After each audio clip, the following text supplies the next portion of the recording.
All right, if we're going to solve this differential equation right here, the first step is to multiply both sides of our equation by dx so that we can get it into a form that allows us to integrate. So we're going to look at dy equals the integral of x squared e to the negative 3x times dx. And looking at this, this is really similar to question 10. I would say let's go ahead and use tabular integration because it'll be a little bit easier to do. So we integrate both sides, which I had already shown you that.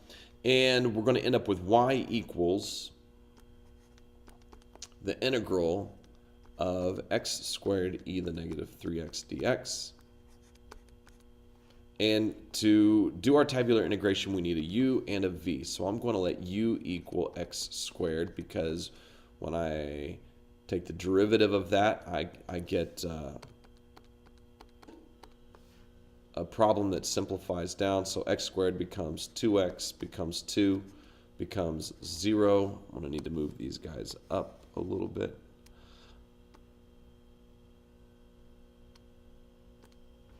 And then the dv part would be the e to the negative 3x.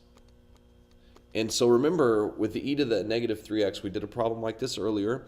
When you integrate this, you're still going to get e to the negative 3x, but you're going to multiply by negative 1/3. Okay? And that's the pattern for that. And we can work out that integral if you need to. And so you're just going to multiply by negative 1/3 each time. So this would be 1/9 e to the negative 3x and negative 1/27 e to the negative 3x. And with tabular integration, we're going to multiply. So multiply by some sort of 1, either a positive or negative 1. And in this case, we're going to end up with x squared, negative x squared over 3 times e to the negative 3x minus 2x over 9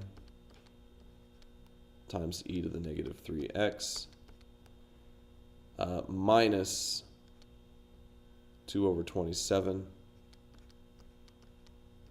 e to the negative 3x.